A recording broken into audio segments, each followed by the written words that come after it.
பக்கபலமாக இருக்க வேண்டிய சில உறவுகள் எல்லாம் தவறான புரிதல்களால் நம்மை பலவீனப்படுத்தியே செல்கிறார்கள்.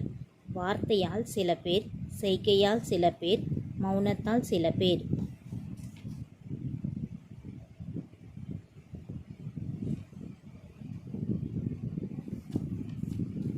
யாரையும் ஏமாற்றிவிட்டு சந்தோஷமாக வாழும் வாழ்க்கை ரொம்ப நாட்களுக்கு யாருக்கும் நீடிக்காது.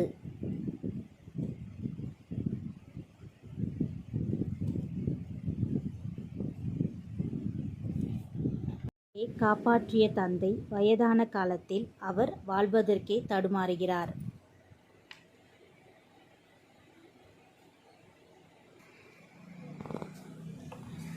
கிழிந்த புத்தகம் என்று தூக்கி எறிந்து விடாதீர்கள்.